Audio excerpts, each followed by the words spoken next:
¿Qué tal? Buenas noches con todos. Bienvenidos nuevamente a este su espacio. Continuamos hablando sobre el libro de Fundamentos de Ingeniería de Datos. Pues hoy nos toca el capítulo número 4, cómo construir una buena arquitectura de datos. Este es un capítulo muy interesante y un poquito largo por lo que he visto. Entonces, nada, que quiero hablarles un poquito acerca de la comunidad para los que nos ven en YouTube, en las grabaciones. Si no saben de qué comunidad estamos hablando, pues somos una comunidad llamada DataWizard, donde semana a semana venimos hablando sobre temas de datos. Venimos compartiendo de forma pública todo el contenido acerca del mundo de datos, ya sea de tema tecnología, o cualquier tópico que venga a abarcar enfocado sobre el mundo de los datos, ¿no? Ya sea ingeniería de datos, data science, machine learning, quizás, y ya hemos estado viendo automatización, entre otras cosas, ¿no? Para los que gusten acompañarlos, les dejo en pantalla lo que es el código QR, con el que se pueden unir a la comunidad en WhatsApp. También estamos en LinkedIn, como pueden ver. A ver, listo. Estamos en varias redes sociales y poco a poco nos vamos a ir expandiendo, ¿no? Entonces, lo que hemos venido trabajando hasta ahora son los capítulos del libro. Entonces, hoy día vamos a ver lo que es el número 3, Design a Good Data Architecture, ¿no? Está a cargo de nuestro amigo Jorge Esteban. Jorge, ¿estás por ahí? Sí, Daniela, que soy. De igual ¿Qué tal? manera, tenemos capítulos que nos faltan, ¿no? Entonces, esta es una comunidad abierta donde los invitamos a participar para que su perfil profesional vaya creciendo y se vayan mostrando el mundo. Pues si están interesados en participar en algún capítulo o en alguna ponencia a futuro sobre cualquier tema que deseen, pues bienvenida sea. Nos contactan por el grupo y listo. Pues nada, Jorge, te doy el pase. Me avisas si puedes compartir. Listo, a ver.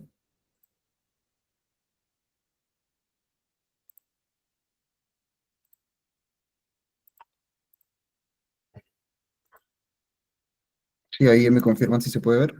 Listo, genial, Jorge. Sí, listo, dale. Coméntanos sobre ti. Perfecto. A ver, voy a prender la camarita. ¿Qué tal, chicos? Mucho gusto. Mi nombre es Jorge, Jorge Esteban. A ver, les comento un poquito sobre mí. Ya tengo un par de años en la industria de data. Si bien yo no soy ingeniero de sistemas o algo afín al mundo de los datos, desarrollé esta pasión justamente por una comunidad como esta. Y por eso considero lo importante que son estas comunidades para las personas. Eh, Puse 4 de mis chambas en las que estuve, si bien he estado en unas cuantas más, considero estas las más relevantes por el impacto que han tenido en mí para el desarrollo como ingeniero de datos. Globocast porque me acercó al mundo de la data, Soymac porque conocí un poquito más del ciclo de vida del dato, el cual explicó Daniel el capo anterior, Indra porque estuve en el proyecto YAP y fue ahí donde desempeñé mi primer rol como junior propiamente, ingeniero de datos. Estuve poco más de 2 años en el proyecto YAPE y es donde conocí personas maravillosas y aprendí mucho más de lo que es la ingeniería de datos. Y Flows, donde soy socio y CEO. Actualmente también estoy trabajando para Evol, trabajé también para Style, en Evol estoy también como Data Engineer. Y nada, considero estos 4 las más importantes porque han definido mi carrera propia como ingeniero de datos. De por sí, antes de iniciar, si es que me escuchan un poquito robotizados o se detiene la grabación o algo, me comentan. La verdad estoy teniendo problemas con el internet desde ayer, así que mejor voy a apagar la cámara. Pero cualquier cosa, no hay problema, yo lo repito. Ustedes solamente me comentan. Bueno, el capítulo 3 tiene como título Diseñando una buena arquitectura de datos e inicia con una pregunta, que es la de ¿qué es la arquitectura de datos? Si bien el concepto como tal se resuelve un poquito más adelante, los autores te dan una especie de contexto en función a la arquitectura de datos. Y es que, bueno, una buena arquitectura de datos te va a proporcionar todas las capacidades para que el flujo del ciclo de vida del dato, que ya se explicó en el capítulo anterior, funcione. Hay que entender también que el éxito de la ingeniería de datos como tal se basa en que la arquitectura de datos sea sólida. Y acá quiero hacer un énfasis porque si bien digo que sea sólida, no hago referencia a que sea rígida. Una arquitectura de datos puede ser sólida, más no rígida. Y eso es lo que vamos a ver un poco haciendo el énfasis a la flexibilidad y a la rigidez de lo que es una buena arquitectura de datos. También es importante que se conozca que la arquitectura de datos es un subconjunto de la arquitectura empresarial. Para esto, es necesario entender que la arquitectura empresarial tiene cuatro pilares o cuatro subconjuntos bastante notorios, que son la arquitectura de negocio, la arquitectura de aplicaciones, la arquitectura de datos, en algunas empresas lo he visto como arquitectura de información, y la arquitectura de tecnología. Eh, bueno, entonces definamos qué es la arquitectura empresarial. Si bien los autores definen y mencionan diversos conceptos y definiciones, no es hasta el final de este capítulo en el que mencionan que la arquitectura empresarial es el diseño de sistemas para apoyar el cambio en la empresa, logrado mediante decisiones flexibles y reversibles que alcanzan a través de las contrapartidas. Particularmente, cuando yo inicié en el mundo de la data, si bien tenía claro algo acerca de lo que era arquitectura, no lo entendía muy bien, hasta que mediante preguntar y curiosear y molestar a los compañeros, obtuve una definición que me apoyó muchísimo y se las comparto. Y en palabras simples, el término de la arquitectura empresarial como tal es como hacer el plano de una empresa. Igual que un arquitecto hace el plano de una casa. Eh, ¿Qué hace la empresa? Viene a hacer los procesos. ¿Qué sistemas usa? La parte de tecnología y cómo se conecta todo para que funcione, pero para que funcione bien. Entonces, definido el término de arquitectura empresarial, se procede a hablar de la arquitectura de datos. La arquitectura de datos es el diseño de sistemas para dar soporte a las necesidades cambiantes de datos de una empresa, que se consigue mediante decisiones flexibles y reversibles. Este término de flexible y reversible va a ser usado constantemente porque para una buena arquitectura es necesario tener ese nivel de flexibilidad lo suficientemente competente y tener la capacidad de poder revertir ciertas adaptaciones, aplicaciones o innovaciones. Una vez que tengamos claro qué es esta arquitectura de datos, es importante que se entienda que hay dos tipos de arquitectura de datos. Es la operativa, que es la arquitectura de datos, digamos, con un enfoque más de negocio, que comúnmente se resuelve bajo esa premisa del qué, y la arquitectura de datos técnica, que es obviamente con el enfoque más técnico, más de infraestructura. Les pongo un ejemplo para que me entiendan mejor, y es que, por ejemplo, ¿cómo moverían 10 terabytes de datos cada hora desde una base de datos hacia un data lake? La arquitectura operativa describe lo que hay que hacer, mientras que la técnica describe lo que se hará. Eh, el término de buena arquitectura de datos viene con unas características, y es que los autores mencionan mucho la agilidad como la base de una buena arquitectura, pero también que utiliza bloques comunes y reutilizables. También mantiene la flexibilidad y facilita la evolución y permite cambios con bajo costo, que viene a ser la reversibilidad. Y sirve los requerimientos de negocio. Entendiendo esto, hay que entender también lo que es una mala arquitectura. Una mala arquitectura sería una arquitectura autoritaria y como lo mencioné también sería una arquitectura rígida. Sería una arquitectura demasiado acoplada o centralizada, como lo quieran ver. Eh, También sería una arquitectura que tiene herramientas innecesarias, inapropiadas. Comúnmente me ha tocado ver que cuando no se tiene una buena arquitectura, lastimosamente no se hace bien los trabajos. Y les pongo también otro ejemplo, justo en donde estoy chambeando ahorita, y es que utilizan Databricks para un proceso que se puede resolver haciendo un select from desde Azure SQL. Es un reverse ETL bien simple y quizás no necesite tantos procesos como los que tiene. Es un proyecto, la verdad, que no lo vieron bien y están usando un tanque para matar una mosca. Y es porque hubo una mala arquitectura. Hay que entender también que las soluciones técnicas no existen en sí mismas, sino es con apoyo de los objetivos empresariales. No es necesario tener lo último, lo recién sacadito, por así decirlo, porque si tienes una arquitectura buena y quizás eh, no está tan a un alto nivel en cuanto a costos, pero te cumple todo en función a lo del negocio, está bien. Si bien no hay una buena arquitectura como tal, y más adelante lo vamos a ver, una arquitectura definitiva, la arquitectura de datos es algo vivo, es algo que está en constante cambio. Y esto es lo que el autor lo menciona mucho.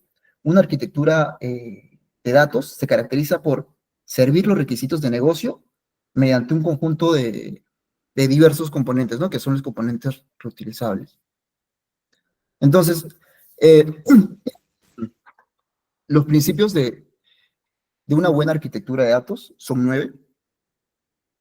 Eh, Hay diversas, no sé si llamarlo aristas para estos 9, pero me parece importante que ustedes conozcan de que estos son los 9 que el autor los plantea y que usa diversas fuentes para poder determinar estos 9 principios fundamentales para una buena arquitectura de datos.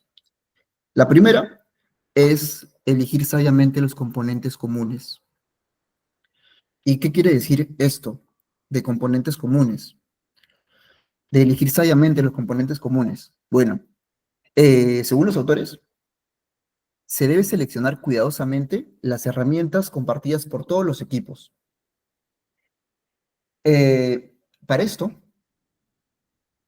quiero dejarles claro, por así decirlo, que cuando se usan buenos componentes comunes, estos actúan como una especie de tejido conector que facilita la colaboración entre los equipos. Y obviamente con esto vas a aumentar la productividad. Lo que los autores quieren decir es que eligiendo sabiamente los componentes comunes, evitamos reinventar la rueda para cada equipo. Va a aumentar la productividad.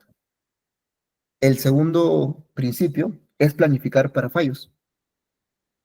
El CTO de AWS mencionó que cualquier cosa puede fallar en cualquier momento. Y también es algo, pues, inherente, creo yo, a la vida misma. No hay nada que funcione el 100% del tiempo. Entonces, no basta con anticiparte a los posibles errores, sino hay que diseñar sistemas, obviamente con tolerancias a fallos desde el inicio, pero también hay que ser estrictos en definir las métricas para medir los diversos aspectos que nos van a indicar si estamos, digamos, con ese nivel de resiliencia óptima. Y estas métricas pueden ser la disponibilidad, que es el porcentaje de tiempo activo, la confiabilidad, que es la probabilidad de fallo, el tiempo objetivo de recuperación y, si mal no recuerdo, el punto objetivo de recuperación, que es el RPO. Posteriormente a esto está el diseñar para la escalabilidad, ser arquitecto de la escalabilidad.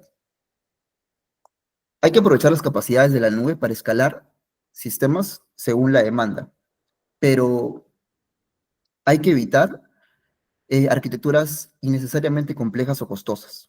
Como les mencionaba hace un rato, lo de un proceso bien simple para dar Databricks para un proceso como ese es usar un tanque para matar una mosca. Y hay que entender también que la escalabilidad como tal es la capacidad que tiene un sistema de datos para manejar esos volúmenes variables, ya sea de carga, de almacenamiento, y que pueda agregar más recursos.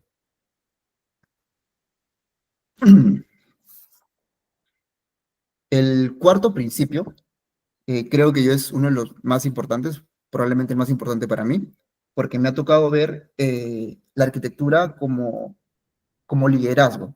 He tenido la suerte de tener y de poder aprender de arquitectos que tenían este principio bien claro.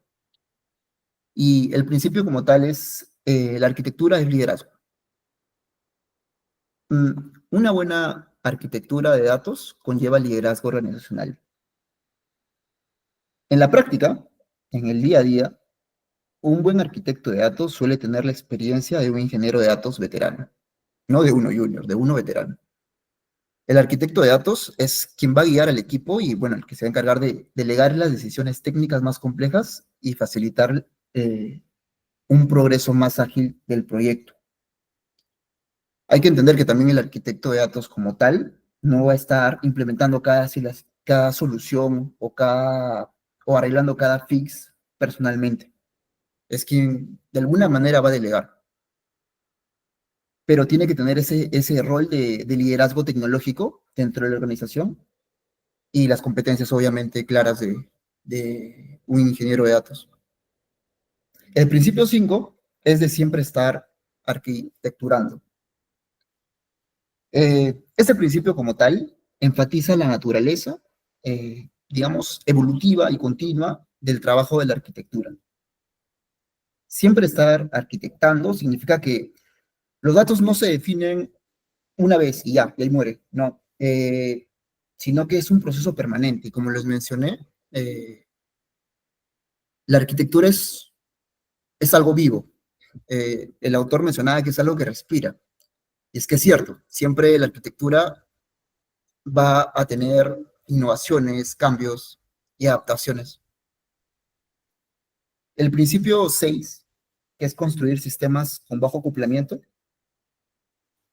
eh, se refiere básicamente a que el arquitecto de datos debe tener como principio que fomentar que los componentes del sistema que estén bien acoplados no van a llegar a nada.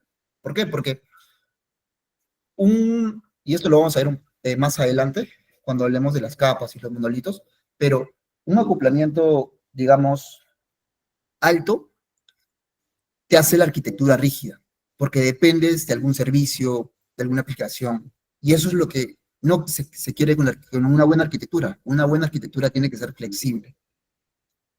El bajo acoplamiento como tal es una cualidad, digamos, esencial para sistemas escalables. Cuando nosotros nos enfocamos y se desarrolle con componentes que se comuniquen mediante interfaces bien definidas, obviamente se va a evitar las dependencias directas y estas integraciones rígidas.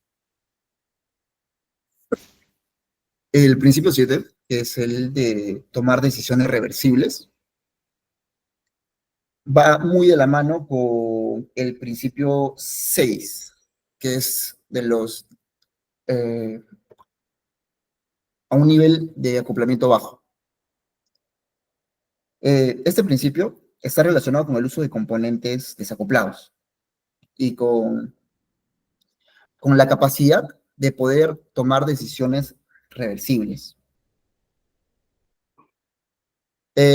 Siempre que sea posible, los autores nos dicen, hay que optar por decisiones técnicas que se puedan revertir fácilmente. Las decisiones reversibles implican menos riesgo y permiten iterar y probar cambios y deshacerlos si es necesario. Eh, hay Hay un concepto que que lo menciona, si mal no recuerdo, el CEO de Amazon, y es que menciona las puertas de una vía, que son las decisiones sin marcha atrás, y también menciona las puertas de dos vías, que son las decisiones reversibles. Y indican que las decisiones reversibles siempre implican menor riesgo. Son decisiones que, de alguna manera, son ideales porque cada decisión importante debe ser como una puerta de dos vías, que si al cruzarla y el resultado no es bueno, no es lo que se esperaba, se puede regresar y tomar otro camino sin un costo prohibitivo. El siguiente principio es el principio de seguridad, que es priorizar la seguridad. Y esto es incorporar la seguridad como consideración principal en toda la arquitectura. Esto es algo, creo, básico. Hace poco, bueno, no hace poco, hace unos meses vimos lo que pasó con los amigos de Interbank. Y este principio de una buena arquitectura menciona que se debe incorporar la seguridad como consideración de primera clase y no como una idea tardía. Debe ser algo que esté dentro de nuestras bases. De alguna manera, los ingenieros de datos somos responsables de la seguridad de los sistemas bueno, que nos toca hacer, ¿no? Que nos toca construir. Y en este principio, lo que los autores hacen hincapié es a dos enfoques, que son el Zero Trust, que es Zero Trust, que es el de confianza cero, y el modelo de seguridad de responsabilidad compartida. El modelo de confianza cero es básicamente que no confíes en nadie, que desconfíes de todo, básicamente es eso, que nada es confiable, incluso si no está, si está dentro de la red interna, nada es confiable. Entonces hay que aplicar arquitectura de datos, que hay que tener una autenticación robusta en cada servicio. Y por otro lado, el enfoque de responsabilidad compartida, y es más un poco de, de parte de la nube, proviene de la computación en la nube.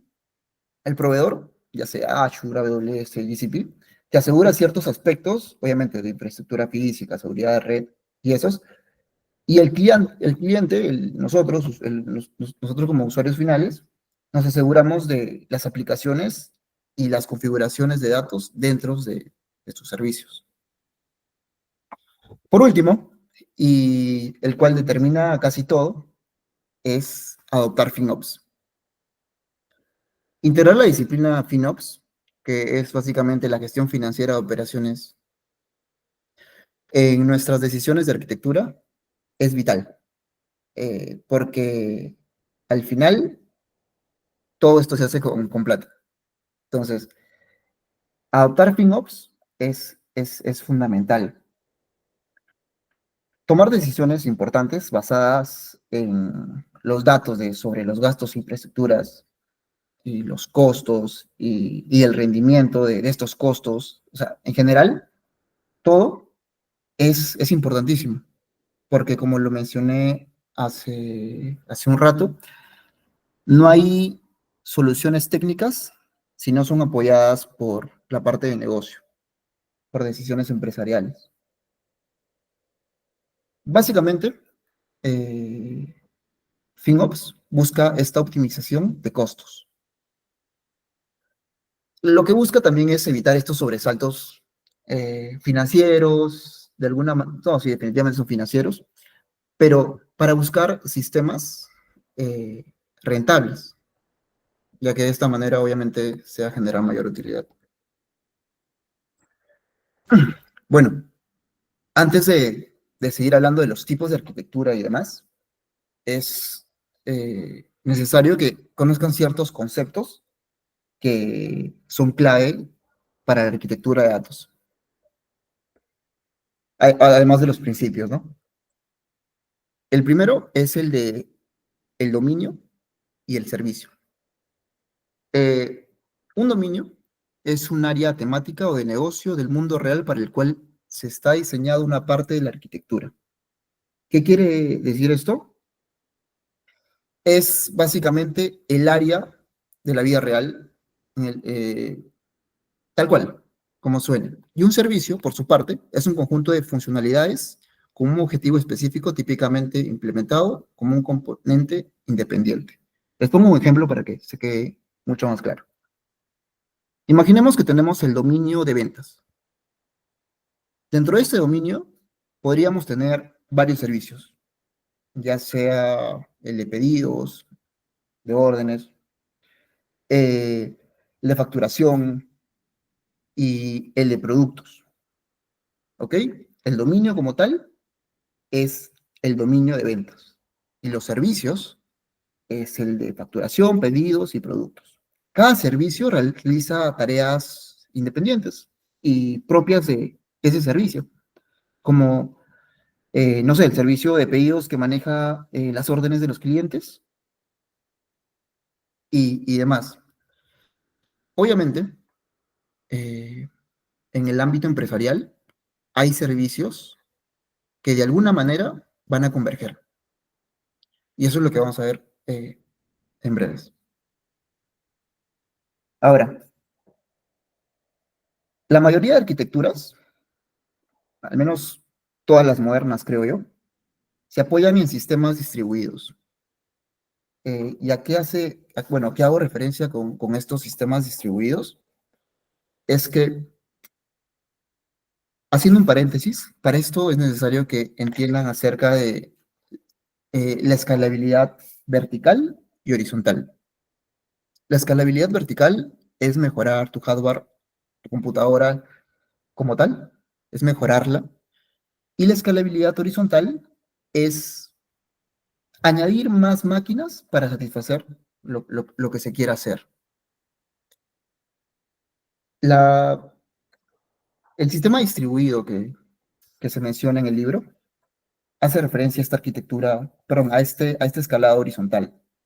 Y es que realmente la mayoría de arquitecturas de datos modernas se apoyan en estos sistemas distribuidos. Y es que para entender estos sistemas distribuidos, es necesario que también conozcan cuatro características que tienen estos sistemas. Y ahora con un ejemplo les va a quedar más claro. Estas características son la escalabilidad, que es básicamente la capacidad de aumentar o disminuir el procesamiento o el almacenamiento. La elasticidad es la capacidad de escalar de forma dinámica y automática, obviamente según la carga, ¿no? La disponibilidad, que es el porcentaje de tiempo que un servicio se encuentra operativo y funcional. La confiabilidad o fiabilidad, que es la probabilidad de que el sistema funcione sin errores y cumpla sus funciones, al menos durante el tiempo que se espera. Eh, ¿Cómo se podrían relacionar estas? Miren, les comparto otro ejemplo. Si un sistema no cumple los requisitos de rendimiento durante un intervalo, durante un día, puede llegar a dejar de responder. Entonces, por lo tanto, si es que hay una baja fiabilidad, porque se estima que va a dejar de responder, puede llevar una baja disponibilidad. Por otro lado, si es que tenemos el escalado dinámico para ayudar a garantizar un rendimiento adecuado, es obviamente sin la necesidad de que los ingenieros de datos metan la mano, la elasticidad va a mejorar la fiabilidad. Estos cuatro, estas cuatro características son fundamentales y son algo, digamos, constantes. Una arquitectura de datos moderna con un buen sistema distribuido y obviamente tolerable a fallos. Y ahora, hasta acá, ¿tienen alguna pregunta? Creo que me fui muy rápido.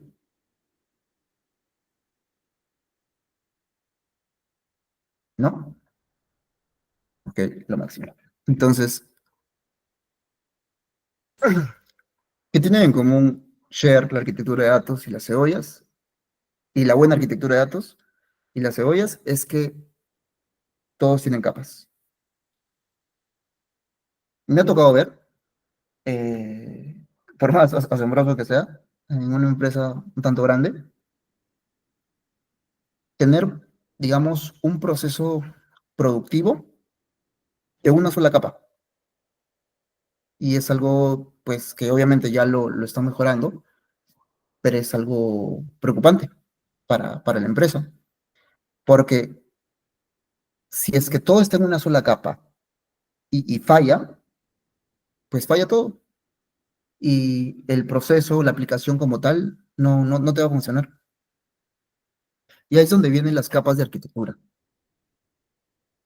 Eh, para esto, voy a mencionar nuevamente el término del acoplamiento, que se refiere al grado de dependencia que hay entre los componentes o módulos que tiene el sistema.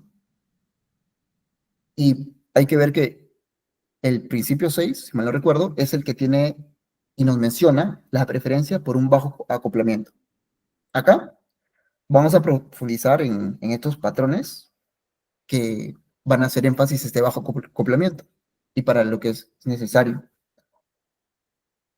Eh, una arquitectura de datos de una sola capa básicamente hace que toda la aplicación resida en un solo entorno o servidor que al ser una sola capa va a estar fuertemente acoplado.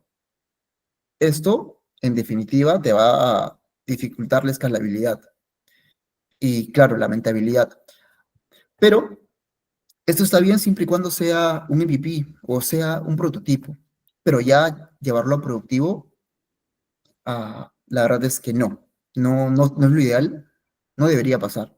Y pues lastimosamente pasa porque, porque bueno, el ecosistema de datos que se tenía era así y lo siguieron trabajando así sin mejorar la arquitectura, pero no se debería.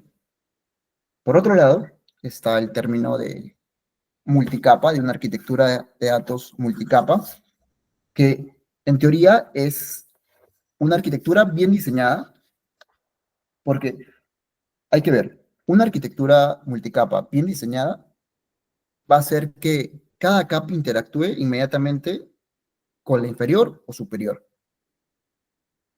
No, o sea, si es que falla alguna capa, las otras dos van a estar bien, pero de alguna manera estas convergen, ¿no?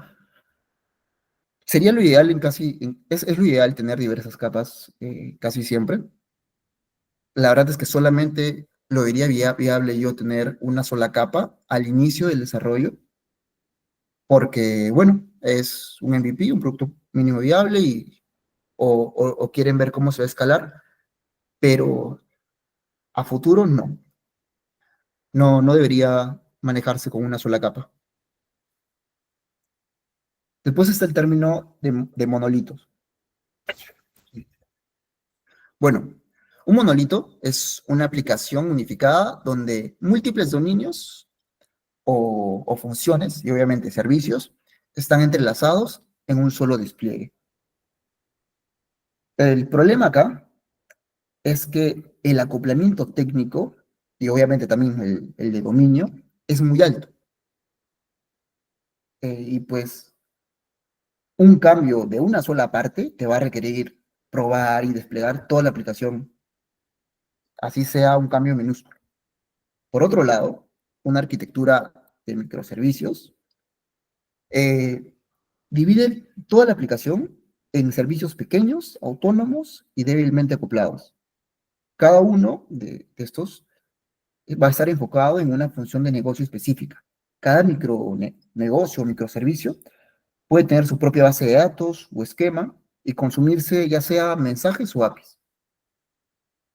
Lo ideal es que también se trabaje con microservicios, ya que de este modo, si es que en algún momento un microservicio o un servicio falla, o que no falle, que necesite una actualización, no tumban los demás, porque de alguna manera están aislados de fallos. Los microservicios van a promover la escalabilidad a un nivel granular, porque van a escalar los servicios que lo necesitan. Y acá obviamente los despliegues van a ser más frecuentes. Después está la arquitectura impulsada por eventos.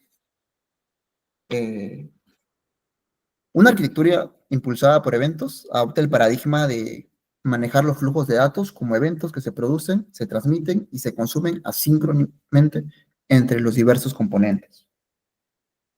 Muchas veces, las actividades de una empresa se pueden describir como una secuencia de eventos. Ocurre algo en el mundo real o en un sistema o en una tabla, como, no sé, un cliente nuevo que se registre o que realice una transacción. Y esto genera datos, ¿no? Que otros sistemas van a aprovechar.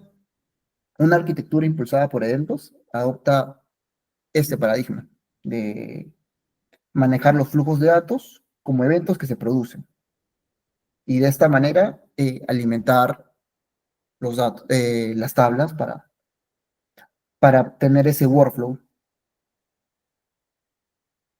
Eh, Casi siempre, y, y por no decir siempre, los proyectos ya tienen un ecosistema de datos definido. Ya han trabajado, porque si es que el ingeniero de datos va a meter la mano es porque hay datos y de alguna manera ya han hecho algo. Y es donde se mencionan los proyectos Brownfield y Greenfield. Eh, Al iniciar un esfuerzo importante como es la arquitectura de datos, nosotros tenemos que entender el contexto de partida. Si se trata de un proyecto en el cual no han hecho nada, que es el Greenfield, o de un proyecto en el cual ya han trabajado algo, es necesario que para definir una buena arquitectura o mejorarla, tener el panorama de cómo están las cosas. Un proyecto Greenfield es aquel que comienza desde cero. Eh, los autores lo mencionan como que en terreno verde, sin restricciones impuestas por los sistemas ni ninguna decisión previa, en blanco, en lienzo. En cambio, un proyecto Brownfield implica trabajar sobre una infraestructura que ya existe, obviamente también con componentes que son heredados, que no es algo que se va a plantear, y también con decisiones que ya se han tomado, que definitivamente te van a limitar un poco las opciones de diseño. En resumen, de este lado tenemos que los arquitectos tienen total libertad para diseñar, y este otro, que de alguna manera hay que adaptarnos al proceso actual. Y es que la realidad es que casi siempre es así. Casi siempre ya hay un ecosistema de datos funcionando con sus problemas de calidad, sus límites de escalabilidad, sus silos, etcétera, que no se puede descartar de la noche a la mañana. Aquí es donde la habilidad clave es la refactorización y la integración. ¿Hasta acá? ¿Alguna pregunta? ¿Duda? ¿Todo check? En definitiva, hay varios términos. Este es un capítulo extenso. La verdad es que hay muchas aristas. Y yo les invitaría a que también lo lean. Estoy seguro de que probablemente hay algunas cosas que no entiendan, pero los autores tratan de simplificar la explicación. Bueno, pasamos a los tipos de arquitectura de datos. Eh, la verdad es que en el día a día hay mucho, ¿cómo llamarlo? Mucha variedad de implementación. La mayoría de los que tenemos un par de años trabajando en el mundo de los datos, nos ha tocado ver eh, patrones de arquitectura ya definidas, algunas en proceso y otras que recién van a empezar. Los más comunes de estos patrones de arquitectura de datos son el Data Warehouse, el Data Lake, Data Lakehouse, el Modern Data Lake, el Lambda Architecture, el Kappa, y también está el Data Mesh. El Data Warehouse. Bueno, el Data Warehouse es un repositorio centralizado de datos diseñado para el reporting y el análisis empresarial. La información que se almacena acá es altamente estructurada. Y tengan en cuenta esto, porque más adelante vamos a hacer contraste con otros tipos de arquitecturas. Y es que acá es altamente estructurada y formateada según los esquemas.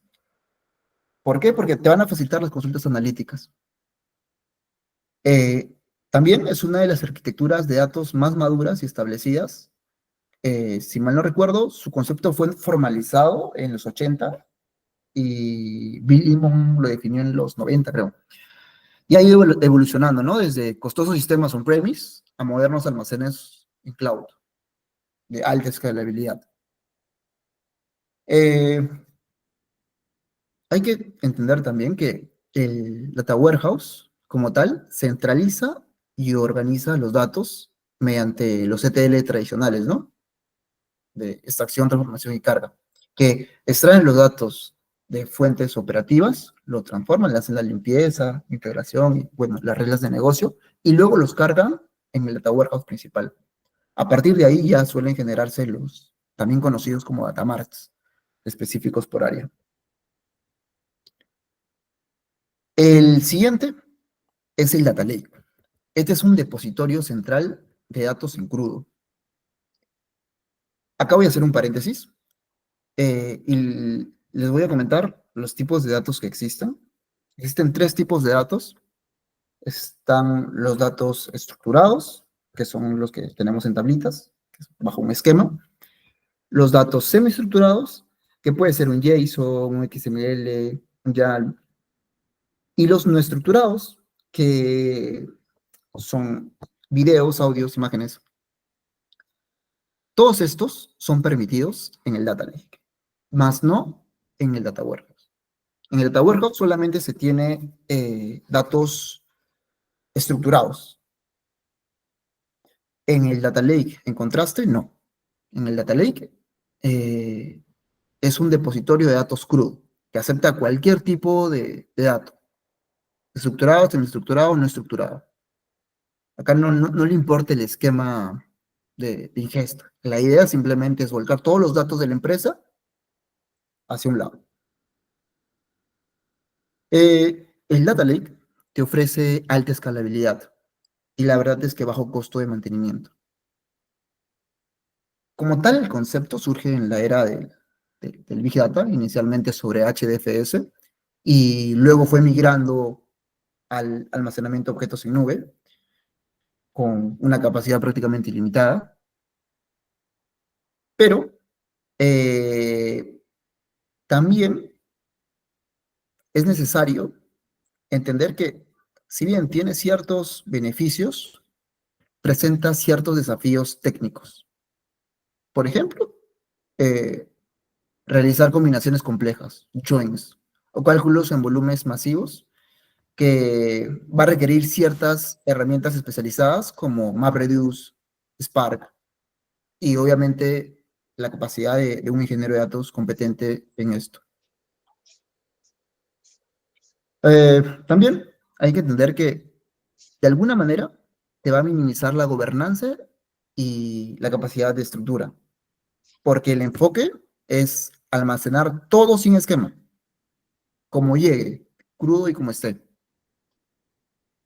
Y por último, hay que entender también que el concepto principal, el concepto original, era esencialmente solo agregar datos, lo que complicaba enormemente estas actualizaciones, ¿no? Los borrados u otras modificaciones que son propias de la SID, que en el día a día te pide el negocio.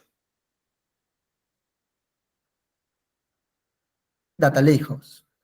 Esto es lo mejor de ambos mundos, del Data Warehouse y del Data Lake. Es una arquitectura híbrida que combina las ventajas de un Data Lake y las de un Data Warehouse. La noción Lakehouse como tal surge para extender el concepto de lo que es un Data Lake, incorporando controles, gestión de datos y estructuras. Básicamente lo típico de un Data Warehouse. El Lakehouse almacena los datos en formato de lado, hay que decirlo así, añadiendo capas de organización y gobernanzas propias de un warehouse, sin ser un warehouse. A muchos se les vendrá a la mente Databricks, y es que Databricks es eso, es un lakehouse. Esto incluye obviamente el manejo de metadata, esquemas de datos bien definidos y un catálogo unificado, ¿no? Que te permite imponer orden sobre los distintos datos diversos que tengas. A diferencia de un lago tradicional, soporta transacciones ACID completas, lo que obviamente te soluciona el poder borrar, actualizar datos ya cargados. Acá ya sale lo que es el merge. El siguiente patrón de arquitectura es el Modern Data State. Data State. Eh, es un enfoque arquitectónico contemporáneo para analítica de datos basada en Plug and Play, lo llaman, Plug and Play, que son herramientas modulares en la nube que son de fácil integración. En lugar de usar, no sé, suites monolíticas y costosas. Eh, Esta arquitectura como tal aprovecha los componentes independientes que justo forman una solución de end-to-end.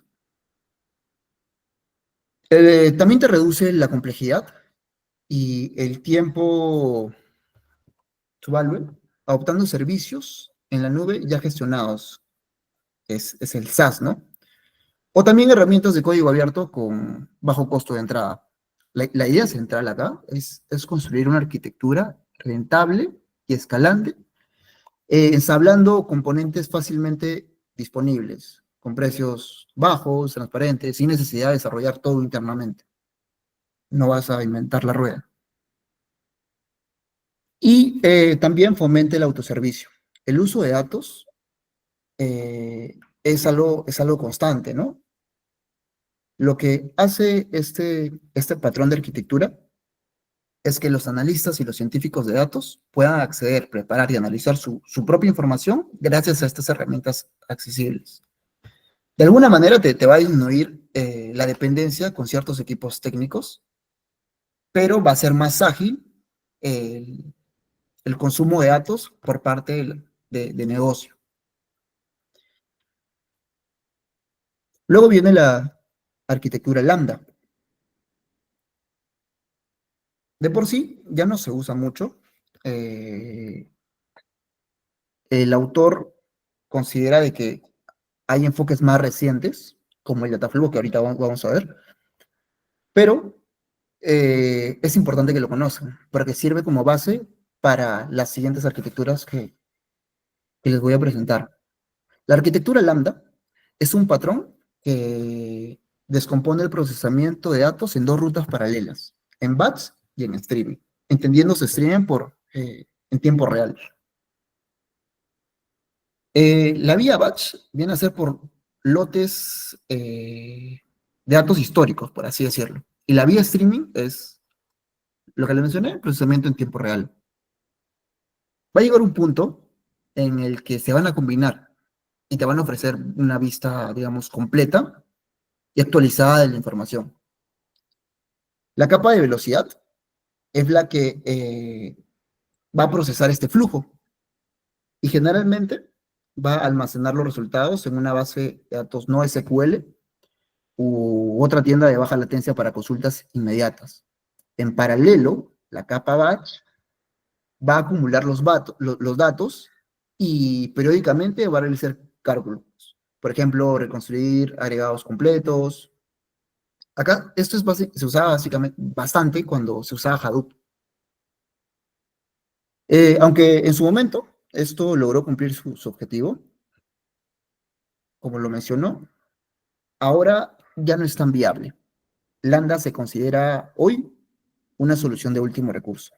Quizás para proyectos muy ad hoc, proyectos en los cuales, ya se ha diseñado una arquitectura bajo Hadoop y pues es muy costoso y se tiene que trabajar con Lambda. Quizás ahí, pero hoy por hoy hay arquitecturas analíticas.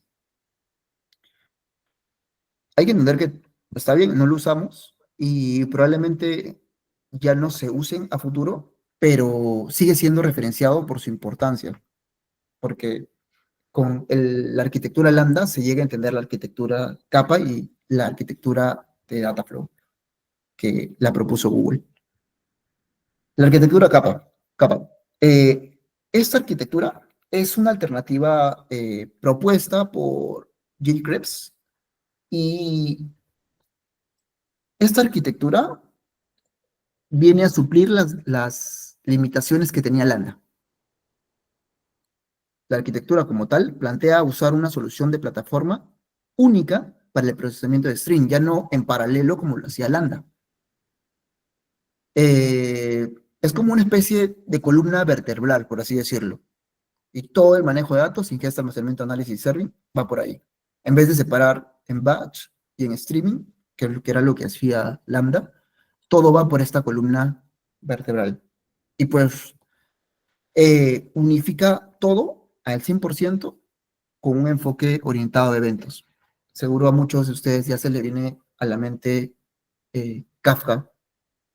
Y es que, sí, bajo esta arquitectura, todos los datos se tratan como un flujo de eventos continuos. La información que entra en un solo log de eventos, que es básicamente Kafka, y los sistemas de string se consumen en tiempo real. Para, si es que se quiere, no sé, tener análisis histórico sobre procesar grandes volúmenes de datos, lo que antes Lambda lo hacía en batch, simplemente se relanza y repite el procesamiento de string completo. Eh, Acá sale el término de que el batch es una forma de stream.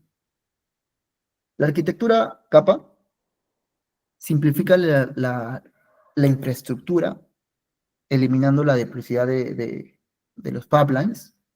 Sin embargo, debe exigir una plataforma de streaming más robusta. Y es que, la verdad, es que es necesario tener una plataforma de streaming robusta y escalable para manejar tanto la ingesta en tiempo real como el reprocesamiento de grandes volúmenes históricos. En la práctica esto va a ser un poco costoso, no un poco no, va a ser costoso, y muchas empresas lo encuentran difícil de implementar justamente por esto,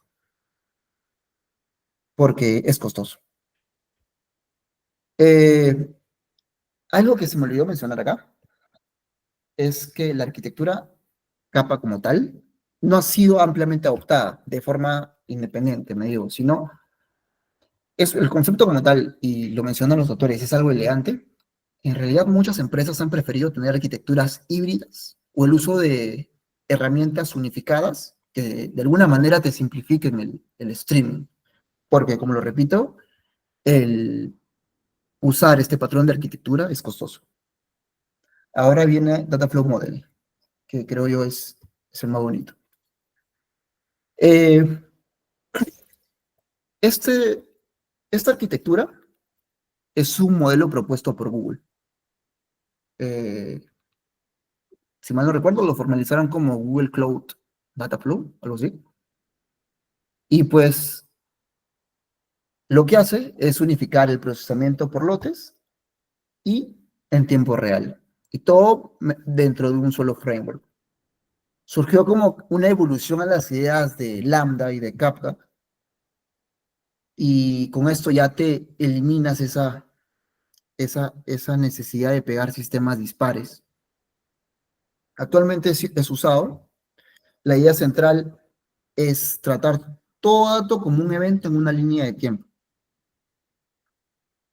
Eh, y acá también se usa esa filosofía de que batch es un caso particular de streaming. Es el mismo código de cualquier modo. Bajo este modelo, el sistema de procesamiento es capaz de manejar simultáneamente datos en streaming y por lotes, utilizando prácticamente el mismo pipeline de código. Y claro, ¿no? El mismo pipeline de lógica de negocios. Un desarrollador X escribe una vez las transformaciones y la plataforma ya las ejecuta, ya sea con un string infinito de eventos entrantes o un dataset estático garantizado, eh, por la consistencia de los resultados. Esta visión, la verdad es que se ha vuelto la más predominante, mm, por no decir la... No, actualmente también hay otras como el data mesh, que ahorita lo vamos a ver, pero se ha vuelto predominante en la industria. No sé si han escuchado de Apache Flink, por ejemplo. Ya, pues esto incorpora los frameworks como Apache Flink o Apache Spark, que todo el mundo lo conoce, que siguen los principios similares. Um, y también está la arquitectura de las cosas, del Internet de las cosas. Se refiere al diseño de sistemas de datos para el Internet de las cosas. Es, digamos, caracterizado por una multitud de dispositivos físicos conectados, que obviamente todos estos dispositivos te van a recolectar información de su entorno, de lo que perciben, y lo van a transmitir continuamente a la nube, o pues a la plataforma si es que tiene on-premise, on-premise.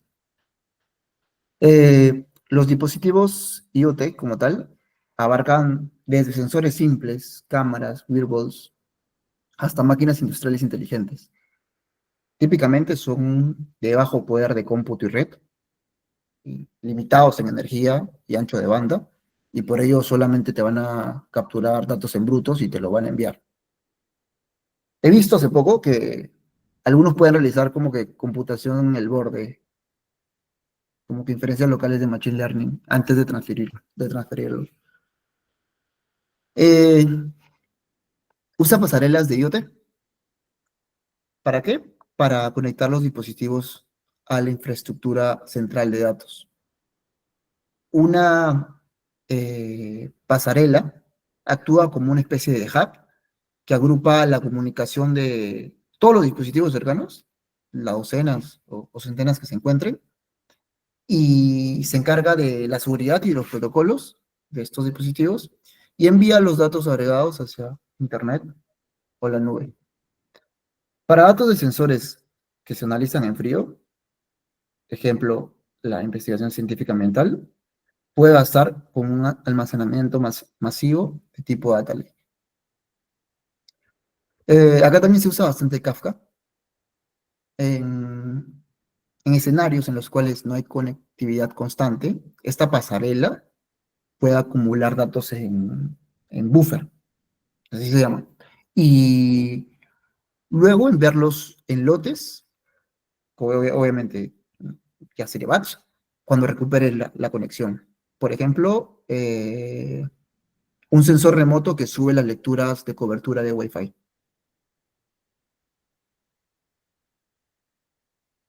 Luego está uno de los más interesantes, que es el Data Mesh, que es un enfoque reciente que propone centralizar la arquitectura de datos en organizaciones grandes. Si bien no es estricto para organizaciones grandes, porque lo he visto en startups también, lo que busca el Data Mesh como tal es que en lugar de centrar todos los datos en plataformas monolíticas como un data lake corporativo o un warehouse central, se asigne la propiedad de los datos a equipos de dominio, por ejemplo, finanzas, marketing, estrategia comercial.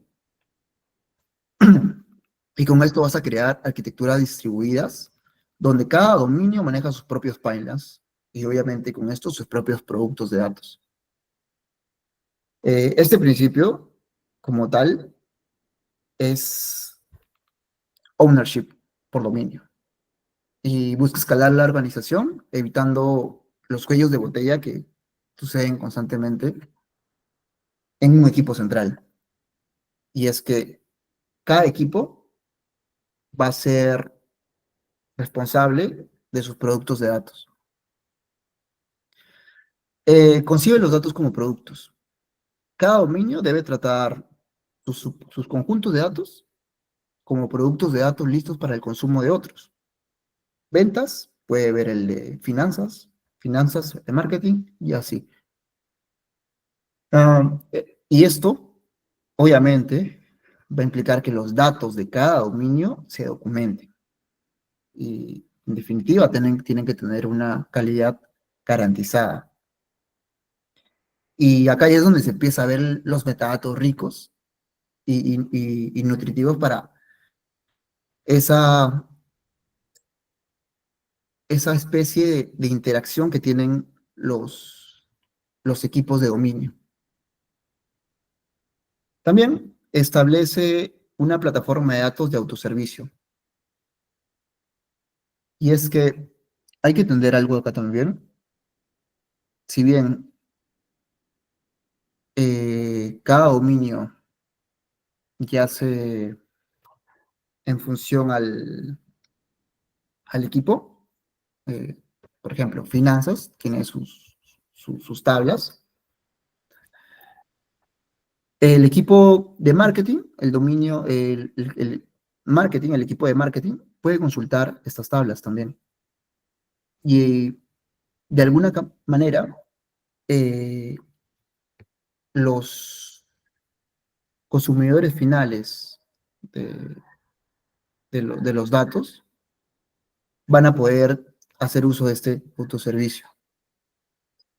Si bien el mesh descentraliza la responsabilidad hacia los dominios, típicamente, por no decir casi siempre, hay un grupo central que va a ser el que va a proveer como que la infraestructura estandarizada y las herramientas para habilitar los dominios, ¿no? Y listo. Una vez terminado de explicar Datamesh, quiero que me entiendan también que hay muchas arquitecturas de datos, patrones de arquitecturas de datos, y no necesariamente algunas están mal bueno, algunas sí, la verdad es que algunas, como la lambda, ya no se deberían usar, pero cada arquitectura, cada patrón de arquitectura de datos tiene lo suyo. Y el autor menciona que si bien le hace énfasis a estas arquitecturas de datos, hay muchas más que son importantes. Y acá quiero que me entiendan un poco, y es que una vez entendido que el data mesh es algo reciente, que viene a ser como que la malla de datos, así como el data mesh, yo estoy seguro de que van a salir muchas más. Y es que una buena arquitectura nunca está, digamos, terminada. Una buena arquitectura siempre va a estar viva y en constante cambio. Y ahí es donde van a generarse nuevos patrones de arquitectura. Ahora, ¿quiénes son los involucrados en desarrollar una buena arquitectura de datos, una arquitectura de datos? Comúnmente se piensa de que el arquitecto de datos es quien se va a encargar lentamente del desarrollo de la arquitectura de datos. Y la verdad es que no es así. La verdad es que si bien un arquitecto de datos ideal tiene las competencias de un ingeniero de datos, para que se desarrolle una buena arquitectura de datos, es necesario que el ingeniero de datos esté ahí. Porque si bien el arquitecto de datos, digamos, conoce técnicamente, él no se va a detener a desarrollarlo. Y pues, como tal, el diseño de una arquitectura de datos es una especie de disciplina colaborativa. Abarcan principios muy sólidos, ¿ok? De tecnologías estratégicas y conocimientos en patrones probados, pero una buena arquitectura de datos llega a ser finalmente trabajo de todos los que velan por el ciclo de vida del dato. Y recordando esto, quiero pasar a lo siguiente, y es que no hay, nunca hay que aspirar a la mejor arquitectura, sino a la menos mala. Esto lo menciona Mark Richards y Alford en otro libro llamado Fundamentos de la Arquitectura de Software, que también está citado en el libro. Y es que es eso. Como dicen los autores, la arquitectura de datos es algo que está vivo y es algo que está en constante cambio.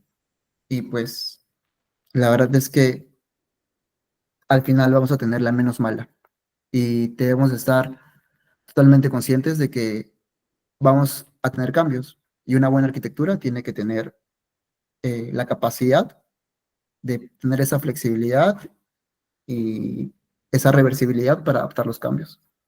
Gracias. Eso sería todo, chicos. No sé si tienen alguna duda, consulta, sugerencia. Se me fue la señal y estoy hablando una hora solo. No, no, acá estamos, Jorge. Buena exposición, buena información, la verdad. Interesante. Gracias, gracias. Lo dejaron Gracias, solo. Jorge.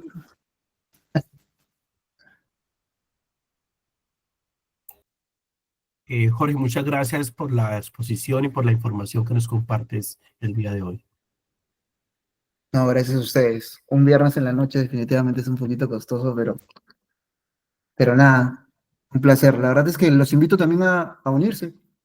Siento que si bien pues he conocido en la práctica todos estos conceptos, de alguna manera han sido enriquecedores leerlos y los invito a postularse para algún capítulo porque de verdad el enseñar, el explicar, el armar esos PPTs hacen que uno aprenda y se le quede ahí. Así que nada, gracias a ustedes, chicos. Ahí gracias a Daniel y creo que está también el otro Daniel, no, pero nada, muchas gracias. Gracias, Jorge. Gracias a todos. Nos vemos la siguiente semana con el siguiente capítulo. Ya les estoy enviando la información por el grupo para que se suscriban. Muchas gracias. Igual para que participen, no se olviden. Escríbanos, no hay problema, no sean tímidos. Bueno, y que tengan un buen fin de semana. Nos vemos, cuídense.